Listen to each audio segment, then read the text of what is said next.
रोज रात को चंद्रमुखी बनने वाली सास। रारा सरसक्कू रारा चित्तक्कू चेरा। ये घुंघरू की छमछम की आवाज कहाँ से आ रही है?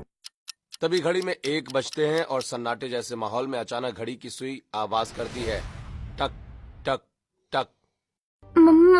ये आधी रात को आवाज कहाँ से आ रही है? ये आवाज तो नीचे से आ रही है। बेसमेंट में इस वक्त घुंघरू के साथ कौन हो सकता है? शोभा और सुनैना फोन की टॉर्च लिए अलग अलग बेसमेंट की तरफ जा रही थी। इतने में मानवी भी मोमबत्ती लिए आ जाती है और तीनों एकदम से एक दूसरे से टकरा जाती हैं। उनकी चीखें निकल पड़ती हैं और एक दूसरे का मुंह बंद कर देती हैं। तू यहाँ क्या कर रही है? मेरा छोड़ो, आप क्या कर रही हो? और वो भी दोनों? आप ही तो कहीं घुंघरू पहनकर नहीं नाच रही हो। धीरे बोलो, मैं नहीं हूँ, मुझे खुद आवाज आई है और मैं भी आवाज के पीछे आई हूँ। मेरी तो नींद उड़ गई है उस आवाज की वजह से, और वो भी नीचे बेसमेंट की वजह से आ रही है। चलो चलते हैं, देखते हैं कौन है। तीनों डरते हुए बेसमेंट में नीचे उतरती हैं। उन्हें फिर वही हल्की रोशनी में आवाज आती है। तीनों थोड़ा और करीब जाती हैं तो नाचती परछाई दिखती है। रा सर सक्कू रा रा तोम तोम तोम तोम तोम तोम। हाँ दीदी, दीदी भूतनी, भूतनी नहीं, चुड़ैल होगी। लेकिन भूतनी की परछाई तो थोड़ी होती है। आप दोनों चलो, मेरी फटके, मेरा मतलब दिमाग की नस फट रही है सोच सोच कर कि कौन ये आवाज कर रहा है। तीनों बहुओं की रूह कांप जाती है। अचानक से मोमबत्ती बुझ जाती है, तेज हवा चलने लगती है और तेज घुंघरू के साथ नाचती परछाई देखकर तीनों बहुएं भागने की फिराक में होती हैं। लेकिन ये कौन था? क्या उनके घर में किसी भूतनी का साया था या महज तीनों बहुओं का एक सपना? आइए इस दिलचस्प कहानी को जानने के लिए कहानी शुरू से शुरू करते हैं, जहाँ घर में सुबह सभी नाश्ता करते हैं। देख बहू, मैंने नारियल और लहसुन की चटनी बनाई है, खा कर देख, पनीर पराठे के साथ अच्छी लगेगी। अरे माँ जी, आपको कैसे पता मेरा पनीर के पराठे के साथ यही चटनी खाने का मन है? इतना टाइम हो गया है, मुझे क्या पता नहीं चलेगा तेरी पसंद नापसंद का? मुझे पता है तुझे पनीर के पराठे के साथ यही पसंद है, चल अब खा ले। उठवा ले बहू, अपने नखरे उठवा ले। उसके बाद 2 बहुएं आ जाएंगी तो इतना प्यार तुझे नहीं मिल पाएगा चंद्रावती का। ऐसी बात नहीं है पापा जी, मुझे पता है माँ जी अपनी तीनों बहू से बराबर प्यार करेंगी, और वो दोनों तो अब आने वाली है, अब उन्हें मिलेगा, लेकिन मुझे तो पहले से ही मिलता आ रहा है। वाह भाभी, देवरानी अभी तक आई भी नहीं है और आपको उनकी अभी से केयर है, अच्छी बात है। हाँ वो तो है। आज इन दोनों की हल्दी की रस्म है, कल मेरी 2 नई बहू इस घर में आ जाएगी। बहू, कल सारी तैयारी कर लेना, तुझसे कुछ छूट तो नहीं रहा ना? और इनका सहरा ब्रोच और वो घोड़ी वाला, और घोड़ी को खिलाने के लिए गुड़ चना और वो पूजा के लिए सूप। अरे माँ जी आप चिंता मत कीजिए, मैंने कल की सारी तैयारी कर ली है, मुझे तुझसे यही उम्मीद थी। नाश्ता करने के बाद दोपहर तक सारे मेहमान धीरे धीरे आने लगते हैं। शोभा परिवार वालों के साथ हल्दी की डेकोरेशन करती है, फिर अपने दोनों देवरों को हल्दी लगाती है। नाच गाना होता है और अगले दिन अंकित और शुभम की शादी सुनैना और मानवी से धूमधाम से हो जाती है। दोनों बहुओं का गृह प्रवेश होता है। कुछ ही दिनों में घर की जिम्मेदारी संभाल लेती हैं। अब चंद्रावती अपनी तीनों बहुओं के साथ खुशहाल जिंदगी जी रही थी। एक दिन तीनों बहुएं साथ मिलकर रात के 10 बजे बड़े से टीवी पर हॉरर मूवी देख रही थीं। दीदी मुझे डर लग रहा है, अब हमें सो जाना चाहिए, मुझे ये मूवी नहीं देखनी। अरे कितना तो मजा आ रहा है, अभी क्लाइमेक्स आना बाकी है, तभी तो पता चलेगा चुड़ैल कौन है। हाँ मानवी, वैसे थोड़ा थोड़ा डर तो मुझे भी लग रहा है, लेकिन अब इंटरेस्ट आ रहा है, अब होगा मौत का तांडव शुरू। नहीं नहीं दीदी, मुझे नहीं। अरे यार तू तो बड़ी फट्टू निकली, देख देख चुड़ैल आ गई, कैसे नाच रही है। शोभा, तुम्हें कल सुबह जल्दी उठना है, तुम्हें पता भी है ना? मैं मीटिंग के लिए 6 बजे निकलूंगा। कल मुझे दूसरे सिटी में जाना है। खाना कैसे बनाओगी? ओहो, मैं तो भूल ही गई थी। चल सुनैना, मानवी, अब सो जाते हैं, वैसे भी 11:30 हो रहे हैं। ठीक है दीदी, आगे की मूवी हम कल रात को देखेंगे। रात को नहीं, दिन में देखेंगे, रात को डर लगता है। फट्टू फट्टू। वो तीनों बहुएं सो जाती हैं। अगले दिन सुबह जल्दी उठती हैं, टिफिन पैक करके पति को देती हैं। तीनों के पति अर्ली मीटिंग के लिए निकल जाते हैं। तब दोपहर में बहुएं बोर होने लगती हैं तो शॉपिंग करने मार्केट चली जाती हैं। तभी सुनैना की नजर एक एंटीक शॉप पर जाती है जहाँ बहुत सुंदर सी प्राचीन घुंघरू थे। वाओ, इट्स सो प्रिटी ना शोभा दीदी। आपका क्या ख्याल है, हमें ये घुंघरू लेने चाहिए? ये बिल्कुल वैसे नहीं है राजा महाराजा टाइप के जैसे नर्तकी पहनती हो। हाँ बिल्कुल वैसे ही है, मुझे तो लग रहा है हमें ले लेने चाहिए। मैं भी अभी यही कहने वाली थी, क्योंकि ये सब आज के जमाने में कहाँ मिलता है। ठीक है तो हम खरीद लेते हैं। सुनिए भैया, इसे पैक कर दीजिए। और काफी अफोर्डेबल प्राइस पर मिल गया। शॉपकीपर उस एंटीक घुंघरुओं को पैक कर देता है, जिसे तीनों घर ले जाकर सास को दिखाती हैं। ये देखते ही चंद्रावती खुश हो जाती है। वाह बहू, ये तो बहुत सुंदर है। ये कहाँ मिल गई तुम्हें? सच में ऐसी पायल तो अब कहीं नहीं मिलती। तभी तो माँ जी इसे एंटीक पीस बोलते हैं, इसीलिए मैंने इसे जैसे ही देखा तो इसे तुरंत खरीद लिया। दीदी का भी यही कहना था। अच्छा है बहू, माँ जी पहन कर देखिए ना। नहीं नहीं बहू, मुझे पहनकर क्या करना है, तू इसे रख दे। ठीक है माँ जी। तब सुनैना अपनी अलमारी में घुंघरू उठा के रख देती है। शाम को पति आते हैं तो तीनों बहुएं खाना परोस देती हैं। अंकित जी और खा लीजिए। नहीं, बस पेट भर गया। मीटिंग के बाद बहुत भूख लगी थी तो वहाँ थोड़ा खा लिया था घर आने से पहले। ठीक है। बहुत थक गया हूँ, नींद आ रही है, अब जल्दी से सो जाऊंगा। मैं भी। तीनों बहुएं भी 11 बजे तक रसोई साफ करके अपने अपने कमरे में सोने चली जाती हैं। तभी रात के 12 बजे सोती हुई मानवी के कानों में आवाज आती है। कौन छन छन कर रहा है रात में? कुछ देर के बाद वो आवाज शोभा के कमरे से गुजरती है। अरे कौन है जो शोर मचा रहा है? चुप हो जाओ। ऐसे ही अगले 3 रातों तक वो पायल के घुंघरू की आवाज छन छन करती ही रहती है। एक रात सुनैना भी उठकर देखती है, लेकिन उसे अपने कमरे के बाहर कोई नहीं दिखता। शायद मेरा वहम होगा, ये सब कुछ नहीं होता। क्या हुआ सुनैना, तुमने ये अचानक लाइट क्यों जलाई है? अंदर आ जाओ, सो जाओ। जी आई मैं। सुनैना लाइट ऑफ करके सो जाती है। अगले दिन तीनों बहुएं परेशान होकर काम करती हैं। दिमाग खराब हो गया, आजकल तो नींद पूरी ही नहीं हो पाती। पता नहीं क्यों इतने दिन से मुझे घुंघरू की आवाज सुनाई दे रही है। जरूर मैं रात में कोई सपना देखती होगी। मन कर रहा है दोबारा सो जाऊं। पता नहीं कौन है जो छन छन करता है। शायद घर के बाहर से आवाज आती होगी खिड़की से। एक बार बर्तन साफ हो जाए फिर मैं पूछूंगी सुनैना तो नहीं थी, वही घुंघरू लाई है, वही कर रही होगी ये सब। मैं अभी फालतू सोच रही हूँ। अरे बहू, आज कड़ी चावल बना देना। ठीक है पापा जी। घर के काम करने के चक्कर में शोभा सुनैना से इस बात को पूछना ही भूल जाती है। लेकिन उस रात 1 बजे तीनों बहुओं को बहुत ज्यादा पायल की आवाज आ रही थी। रा सर सक्कू रा चिंतक्कू चेरा। तब शोभा उठकर टॉर्च लिए बेसमेंट की तरफ जाती है। वहीं एक तरफ से सुनैना आती है और मानवी भी मोमबत्ती लेकर आ जाती है। तीनों बहुएं एक दूसरे को देखकर काफी डर जाती हैं और फिर उन्हें नाचती हुई परछाई दिखाई पड़ती है। ये देख उनके पैर क्या, उनकी रूह तक कांप जाती है। दीदी मेरी ऐसी की तैसी हो रही है। ये आवाज रोज मुझे 3-4 दिन से परेशान कर रही है। और मुझे तो लगा सुनैना ही होगी, क्योंकि वही पायल लेकर आई है। अरे दीदी, मैं आपके सामने हूँ, भला मैं ये सब कैसे कर सकती हूँ? पर ये परछाई में नाच कौन रहा है? रात को इतना तक दिन कुछ दिखाई नहीं दे रहा। चेहरा छोड़कर सब दिखाई दे रहा है, लेकिन ऐसे कपड़े तो कोई नहीं पहनता इस जमाने में। तुम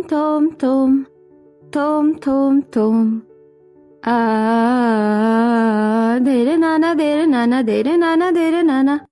हाँ दीदी, बहुत डर लग रहा है। चलो यहाँ से चलो, हमारे घर में चुड़ैल भूतनी है। ये सब दीदी आपकी वजह से हुआ है। उस दिन भूतनी वाली मूवी देख रही थी ना, वही पेतनी होगी जो पायल की छन छन कर रही है। मुझे फट्टू बोल रही थी। खुद को देखो, खुद की तो फा हो गई है। चुप करो तुम, चलो यहाँ से, कहीं वो भूतनी हमारे पीछे ना पड़ जाए। दीदी हनुमान चालीसा मंगवा लो इसे, वरना हमारा कल सुबह राम नाम सत्य हो जाएगा। जा तो सुनैना। नहीं, मैं नहीं जाऊंगी अकेले, आप दोनों को भी चलना होगा। मानवी और शोभा दोनों एक कदम आगे बढ़ते हैं, क्योंकि साड़ी का पल्लू अचानक किसी जगह अटक जाता है, लेकिन उन्हें भूत का डर लग रहा होता है। हे भगवान, हम आगे क्यों नहीं बढ़ पा रहे हैं? लगता है वो हमें जाने नहीं देगी। कहीं उस चुड़ैल को पता न चल गया हो। जा सुनैना, जल्दी जा, हम दोनों हिल नहीं पा रहे। ठीक है, जाती हूँ। तभी सुनैना दबे पांव बेसमेंट से ऊपर आती है और अपने कमरे में जाकर हनुमान चालीसा लेती है और उसे अपना कबर्ड खुला हुआ मिलता है और देखती है कि उसके लाए घुंघरू वहाँ पर है ही नहीं। घुंघरू गायब है। मतलब कहीं वो वही घुंघरू की आवाज तो नहीं। नीचे जाने का मन नहीं कर रहा, लेकिन दीदी और मानवी के पास जाना ही पड़ेगा, वो अकेली है। सुनैना जैसे तैसे डरते हुए नीचे पहुंचती है, लेकिन तभी सुनैना की नजर एक टेबल पर जाती है जिसमें दोनों का पल्लू अटक गया था। वो उसे निकाल लेती है। आप दोनों खामखा डर रही थी। पीछे में आपके पल्लू फंस गए थे, कोई चुड़ैल नहीं थी। पर वो नाच रही है, गाने की आवाज आ रही है। तुमने सुना नहीं? तू जल्दी से हनुमान चालीसा पढ़। सुनैना जैसे ही बोलने की कोशिश करती है, तभी चंद्रावती नृत्य के कपड़ों में राजसी गहने पहने, बिखरे बाल, फैला काजल और डरावने चेहरे वाली चंद्रमुखी मानवी के कंधे पर हाथ रख देती है। मानवी की सिट्टी पिट्टी गुम हो जाती है। तीनों बहुएं मुड़ती हैं और उस डरावनी चंद्रमुखी को देख उनके पैरों तले जमीन खिसक जाती है। ना मुंह बंद हो रहा था, न गले से आवाज निकल रही थी। मुझे हमें छोड़ दो। तुम तीनों दासी यहाँ क्या कर रही हो? दासी को कौन दासी? हम आपकी बहू है। माँ जी, आप यहाँ बेसमेंट में? कौन माँ जी, कौन बहू? दासी हो तुम, दासी। जाओ, जाकर सभा तैयार करो, आज चंद्रमुखी का नृत्य होगा। जल्दी बोल, पलवेल भी निकलना है। चंद्रमुखी, आप तो चंद्रावती हो ना? सुनाई नहीं दे रहा तुम्हें? मैं क्या बोल रही हूँ? सभा तैयार करो। जी कर रहे हैं महारानी साहब। बेसमेंट खंडर जैसा होता है। कुछ लालटेन और मशाल जल रही होती हैं। आसपास जाले लगे होते हैं और डर के मारे तीनों बहुएं आसपास का माहौल तैयार करती हैं। इतने में चंद्रमुखी 2 ताली बजाती है और तीनों बहुएं सिर झुकाकर खड़ी हो जाती हैं। जी महारानी साहब, जाओ मेरे लिए खाने का प्रबंध करो और खिलाओ। तब डर डर कर मानवी ऊपर जाकर रसोई की फ्रिज से ढेर सारे फ्रूट्स लेकर आती है। चंद्रमुखी सिंहासन पर लेटी होती है। एक बहू पैर दबाती है, एक अपने हाथ से फल खिलाती है तो दूसरी हवा करती है। लगा लगा लगा लगा मेरी मोमबत्ती।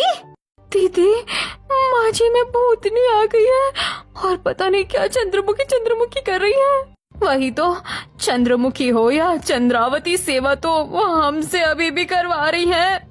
दासी हट जाओ, नृत्य का समय हो गया है।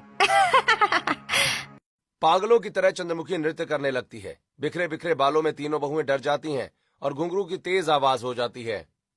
रारा सरसक्कू रारा, राचिंतक्कू चेरा, प्राण में निधि राय तू को राधरा, श्रास मो श्रास वे रारा।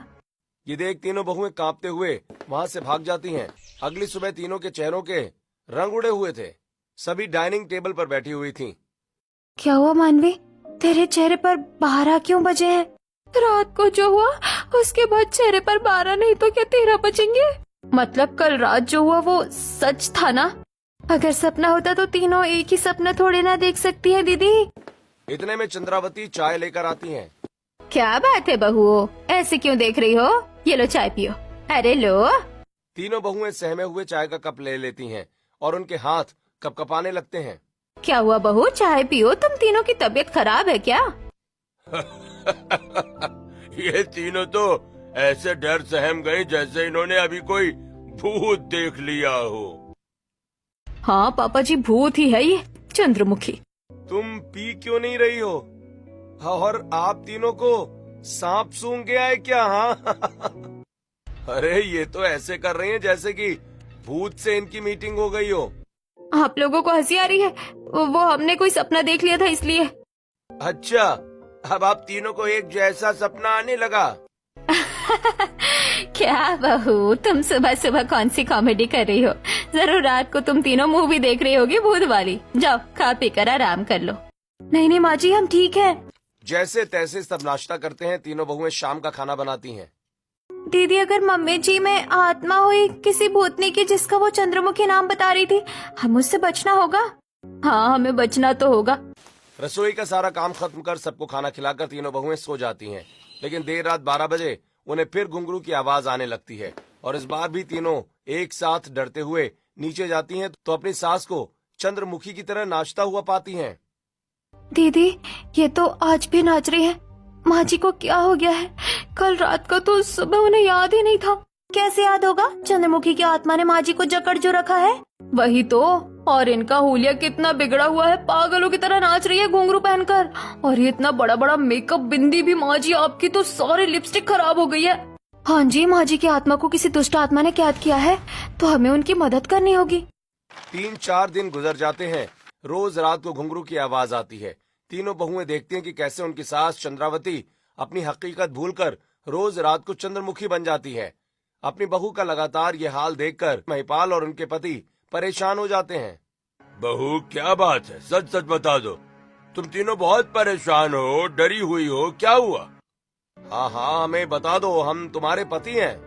आप लोगों को विश्वास नहीं होगा, लेकिन माँ जी के अंदर चुड़ैल की आत्मा आ गई है। वो रोज रात को चंद्रमुखी डांस करती हैं। हाँ, वो बहुत डरावनी शक्ल बनाकर, और कपड़े तो आप पहचान नहीं पाओगे। नहीं, ये सच नहीं हो सकता। यही सच है। हमने रोज रात को घुंघरू की आवाज सुनी है और माँ जी को चंद्रमुखी बनते देखा है। और क्या पापा जी, आपको पता नहीं चलता? रोज रात को वो आपके पास से उठकर नीचे थिरकते हुए पहुँच जाती है बेसमेंट में। नहीं, मुझे नहीं पता चला, मैंने नहीं देखा। अगर आप लोगों को विश्वास नहीं है तो आज रात के 12 बजे के बाद आप खुद माँ जी का चंद्रमुखी डांस देख लेना। इतने में बाहर से चंद्रावती आ जाती है। उसे अचानक देख सबका गला सूख जाता है। अरे क्या हुआ? क्या बातें हो रही है बहुओं के साथ? अरे मैं ही ये दोनों बच्चों को बचपन की बात बता देता हूँ। जाओ बहू, अब तुम काम कर लो। जी पापा जी। उस टाइम तीनों बहुएं चली जाती हैं, पर जैसे ही घड़ी में 12 बजते हैं, ससुर को भी घुंघरुओं की आवाज आने लगती है। ये घुंघरुओं की आवाज कहाँ से आ रही है? तभी तीनों बहुएं अपने पतियों को लेकर आती हैं। ससुर को भी बेसमेंट में ले जाती हैं, जहाँ बिखरी जुल्फों में परिवार वाले चंद्रावती को नाचते हुए देखते हैं। आमी जे तोमार, शुधु जे तोमार, आमी जे तोमार, मेरी चाहते तो फिजा में बहेंगी, जिंदा रहेंगी होके फना। तरनना तुम, तरनना तुम, तरनना तुम, तरनना तुम, दाना देर देरे ना, मेरे ढोल ना सुन, मेरे प्यार की धुन। आमी चंद्रमुखी। ये चंद्रावती को क्या हो गया है? ये चंद्रमुखी नहीं हो सकती। पापा, माँ तो बहुत डरावनी लग रही है। हाँ पापा, बहुत ज्यादा। पापा कुछ करो, मम्मी को बचाओ। हाँ पापा जी, जाइए मम्मी जी को बचाइए। हाँ पापा, मुझसे माँ का ये चंद्रमुखी रूप नहीं देखा जा रहा। ऐसा हाल, प्लीज कुछ करो। तुम लोग यहाँ क्या कर रहे हो? तुम्हें समझ नहीं आता हमें कितना काम है? और तुम दासी यहाँ क्या खड़े हो? मेरे लिए शरबत लेकर आओ। जी जी जी माँ जी, मेरा मतलब रानी सा, हम अभी लेकर आते हैं। चंद्रमुखी, मेरा मतलब चंद्रावती, ये तुमने अपना क्या हाल बना रखा है? ये कैसे कपड़े पहन लिए? और ये गहने आधी रात को ऐसे कौन नाचता है? चलो घर में चलो, सो जाओ। महिपाल जैसे ही चंद्रमुखी का हाथ पकड़ता है, चंद्रमुखी की आंखों में तेज गुस्सा भर जाता है और वो महिपाल को पटक देती है। क्या बोला तूने? तू मेरी सभा का दास होकर मुझे हुक्म देगा? तुझे तो मैं छोड़ूंगी नहीं। हाँ, ये तुम्हें क्या हो गया है चंद्रावती? मैं तुम्हारा पति हूँ। पति नहीं तो सेनापति है। चल मेरे पैर दबा। और तुम तीनों दास मेरे शाही दरबार को सजा दो।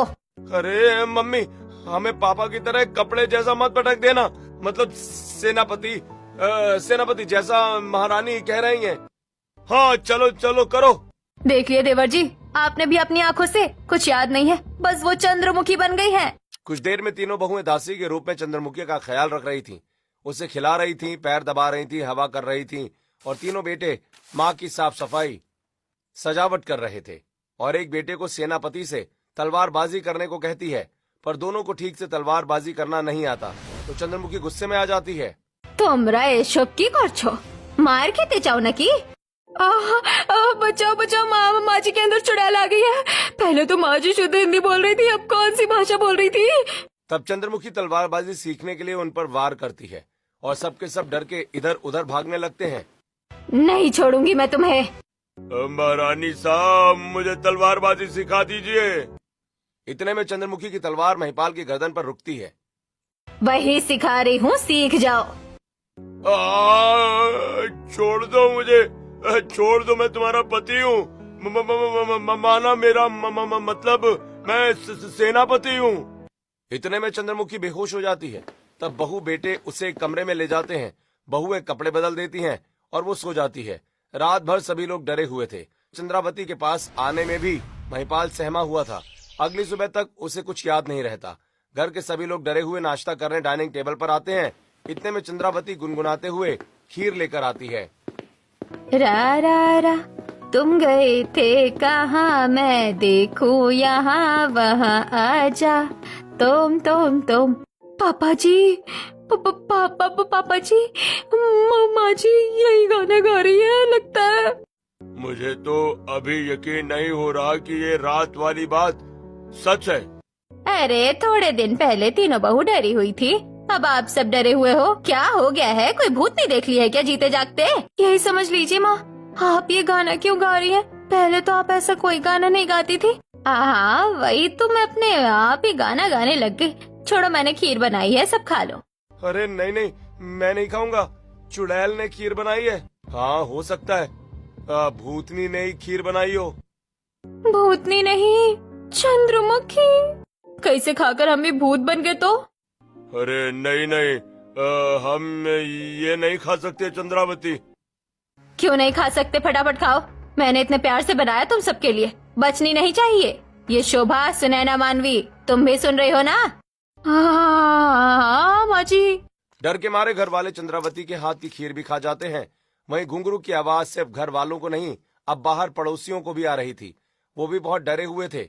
जैसे ही तीनों बहुएं घर से बाहर बाजार के लिए निकलती हैं, तब पड़ोसन सावित्री, क्या बात है, आजकल तुम्हारे घर से बहुत घुंघरू और चीखने चिल्लाने की आवाजें आती है। कोई भूत का साया हो गया है क्या? हाँ बताओ, मुझे भी ऐसे ही डर लग रहा था। एक बार नहीं, कई बार तेज घुंघरू की आवाज। क्या ऐसा कुछ भी तो नहीं है? हाँ हम तो आराम से सोते हैं। अब हमें चलना चाहिए। ऐसे ही वो लोग बात करती हुई बाजार में पहुंच जाती हैं। सुनैना दीदी, उन घुंघरू की वजह से तो माँ जी के अंदर उस चुड़ैल की आत्मा नहीं आ गई है ना? क्योंकि ये किसी पुराने राजा महाराजा की टाइम की पायल है। और ले लो, मुसीबत गले पड़ गई। चुप करो, मेरे पास एक तरकीब है। अगर माँ जी के अंदर आत्मा है तो उनके सर के नीचे रखा हुआ नींबू लाल हो जाएगा। शादी से पहले हमारे घर के सामने किसी के घर में आत्मा घुस आई थी, उसका ऐसे पता लगाया था। चलो हम वो खरीद लेते हैं, और माँ जी चंद्रावती को महसूस नहीं होना चाहिए। वैसे दीदी, आपको पता है चंद्रमुखी की सच में एक स्टोरी भी है, लेकिन क्या है वो मुझे नहीं पता। तीनों बहुएं आती हैं। रात को सास के कमरे में हनुमान चालीसा की किताब पढ़ते हुए और तकिए के नीचे नींबू रख देती हैं। रात को फिर घुंघरू की आवाज आती है। पूरा परिवार अब डर के माहौल में रहता है। कुछ देर के बाद बहुएं उस नींबू को चेक करती हैं। ये लाल नहीं हुआ, इसका मतलब माँ जी के अंदर कोई आत्मा नहीं है। तो फिर माँ जी रोज रात को चंद्रमुखी क्यों बन जाती है? ये पहेली सुलझने की जगह और उलझती जा रही है। घर के बेटे अब ठीक से ऑफिस में काम नहीं कर पाते। पड़ोसी भी डर कर रहते हैं। बहुओं की तो सिट्टी पिट्टी गुल थी। रोज रात को चंद्रमुखी अपने दास और सेनापति से सेवा करवाती थी। एक दिन शोभा अपनी सहेली अंशिका से मिलती है। बातों बातों में अपनी सास का जिक्र कर देती है। तब अंशिका, हे भगवान, अगर ऐसा ही था, इतने दिन से तूने मुझे बताया क्यों नहीं? उनके अंदर कोई आत्मा नहीं है, उनको एक बीमारी हो गई है। ऐसी बीमारी 60% लोगों में देखी गई है। मैं समझी नहीं। मतलब ये कि तेरी सास को डिसोसिएटिव आइडेंटिटी डिसऑर्डर हुआ है। तेरी सास के साथ ऐसा कुछ हुआ है जिससे वो अपने प्रेजेंट की चीज भूल गई है, और एक किरदार उन्होंने पकड़ लिया है, जिस वजह से वो सिर्फ रात को ही चंद्रमुखी बनती है और सुबह कुछ याद नहीं रहता। और उनके साथ क्या हुआ है ये तो तेरे ससुर और उनकी फैमिली वाले ही बता सकते हैं। बचपन से रिलेटेड भी हो सकता है। जब तक कड़ी हाथ नहीं लगेगी, तुम्हारी सास का इलाज भी नहीं हो पाएगा। क्या साइंस में ये सब चीज होती है? अगर ऐसा है तो मैं पापा जी से बात करती हूँ। शोभा घर जाकर ये बात अपने परिवार को बताती है। तब चंद्रावती पास में नहीं होती। बताइए ना पापा जी, ऐसा कुछ है जो माँ जी को कभी घुंघरू पसंद हो? नहीं, मेरे सामने तो उसने कभी घुंघरू और नाचने का जिक्र भी नहीं किया। पापा जी, उनके घर का कोई है तो बता दीजिए। हाँ, तुम्हारी नानी ही बता सकती हैं, जिसके लिए गांव जाना पड़ेगा। तो हम आज निकलते हैं, क्योंकि ज्यादा टाइम लिया तो मेरी फ्रेंड कह रही थी माँ जी की तबीयत भी खराब हो सकती है।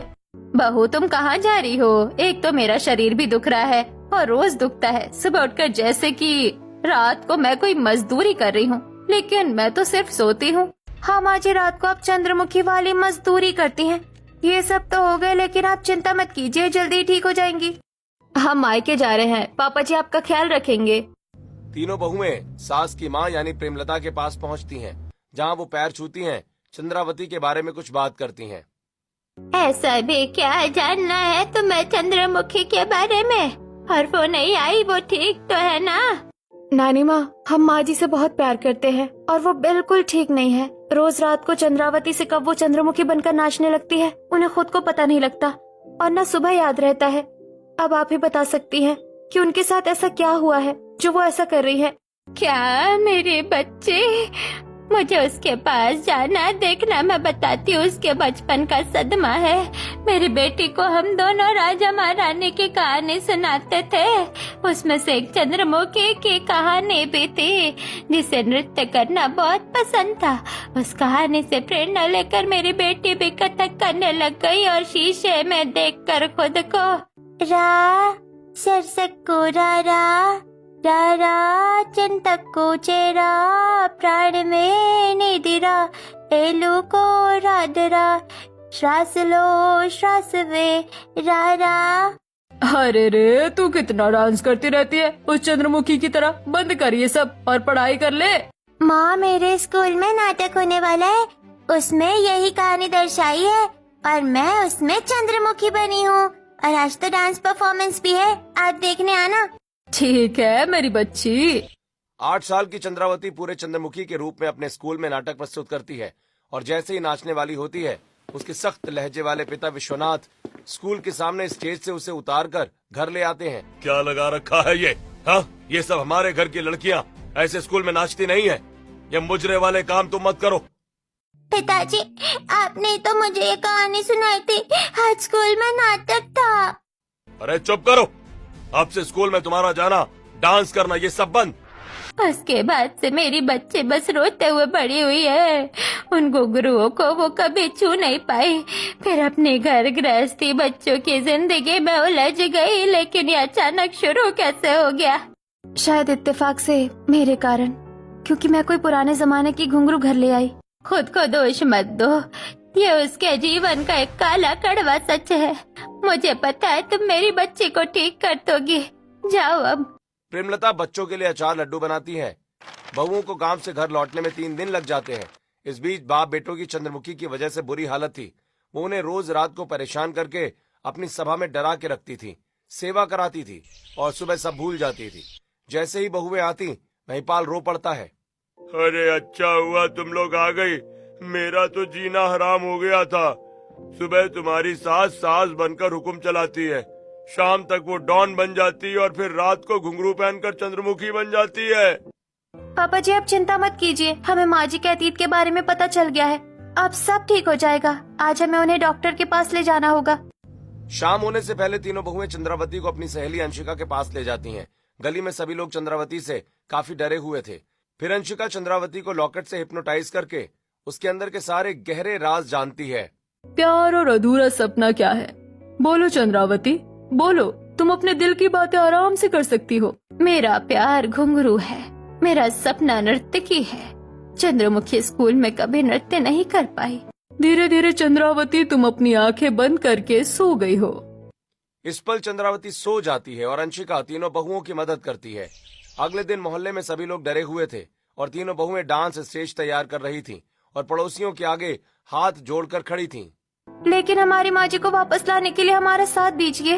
लेकिन तुम्हारी सास के अंदर तो भूतनी है, कहीं वो हम पर चढ़ गई तो हम तुम्हारी कोई मदद नहीं कर सकते। ऐसा मत कीजिए, उनके अंदर कोई भूत नहीं है, वो बस एक बीमारी का शिकार हो गई है। बस आपको थोड़ा नाचना है ताकि उनके अंदर जोश आए और वो खुलकर नाच ले। क्या हम ये कर पाएंगे? मुझे आप पर पूरा भरोसा है आंटी जी, प्लीज हमारी मदद कीजिए। अच्छा ठीक है, हम सब तैयार हैं। अब तीनों बहुएं अपनी सास को लाकर वहीं घुंघरू हाथ में लाकर देती हैं। माँ जी, हम जानते हैं कि आप इन घुंघरू से बहुत प्यार करती हो। आपके चेहरे से पता चल रहा है कि आपको नाचने का बहुत शौक है। आपका कभी सपना भी पूरा नहीं हुआ होगा। देखिए, मोहल्ले में डांस परफॉर्मेंस चल रहा है। Kokila aunty, Savitri aunty, Banwari uncle सब आए हैं। आप भी चलिए। नहीं बहू, उस दिन के बाद शायद मैं अब कभी घुंघरू को अपने पैरों में नहीं बांध सकती। मुझसे नहीं होगा ये। माँ जी, आपसे होगा। आपको हमारे लिए बाहर आना ही होगा। हम सब आपका इंतजार कर रहे हैं। या आपके घुंघरू और कपड़े। बहुएं सास को कमरे में कपड़े और गहनों के साथ छोड़कर आ जाती हैं। चंद्रावती बहुत भावुक हो जाती है। वहीं स्टेज पर पहले सावित्री नाचती है, फिर उसके बाद कोकिला नाचती है। रघुवर तेरी राह निहारे, सातों जन्म से सिया, कर मोर परदेसिया, आओ पधारो पिया। और फिर सब कुछ एकदम शांत हो जाता है। घुंघरू की आवाज सबके कानों में आ जाती है। चंद्रावती चंद्रमुखी वाले कपड़े पहन मुस्कुराहट के साथ बाहर आती है। सबकी आंखें चंद्रावती पर टिकी होती हैं और फिर वो स्टेज पर दिल खोलकर नाचने लगती है। तेरी धड़कनों की सरगोशी मेरी धड़कनों में बजती है। मेरी जागती निगाहों में ख्वाहिश तेरी ही सजती है। मेरे ख्याल में हर पल तेरे ख्याल शामिल है। ओ पिया, आमी जे তোমার, শুধু যে তোমার, आमी जे তোমার। ये देख सब लोग हैरान थे और चंद्रावती खूब मुस्कुराहट के साथ डांस कर स्टेज पर अपना डांस खत्म करती है। सब लोगों को देख उसकी आंखों में आंसू आ जाते हैं। सभी ताली बजाते हैं। वाह माँ जी, आप इतना अच्छा डांस कर सकती हैं। हमने तो सोचा ही नहीं था। हाँ चंद्रावती। क्या करूं, पिताजी के डांटने के बाद इन घुंघरुओं को छूने की कभी हिम्मत नहीं हुई। लेकिन आज दिल को बहुत सुकून मिल रहा है। हाँ माँ जी, आपके साथ ऐसे ही हुआ है। अब आपको रोज परेशान नहीं होना पड़ेगा। क्या मतलब? मतलब यही कि तू रोज रात को चंद्रमुखी बन जाती थी। अपने फैमिली वालों को तो तूने डरा ही रखा था घुंघरू पहनकर। आधी रात को हम पड़ोसी भी डरे रहते थे। अच्छा, मुझे माफ कर दो अगर मैंने जाने अनजाने में तुम सबको बहुत परेशान किया है तो। इस तरह मोहल्ले वाले घुंघरुओं की आवाज से डरना बंद कर देते हैं। चंद्रावती अपनी तीनों बहुओं का शुक्रिया अदा करती है। फिर धीरे धीरे चंद्रावती का इलाज चलता है। वो थेरेपी लेती है और अब रोज रात को चंद्रावती अब कभी चंद्रमुखी नहीं बनती। दोस्तों, क्या तीनों बहुओं ने अपनी सास का सपना सच करके ये ठीक किया या नहीं? कमेंट करके हमें जरूर बताएं।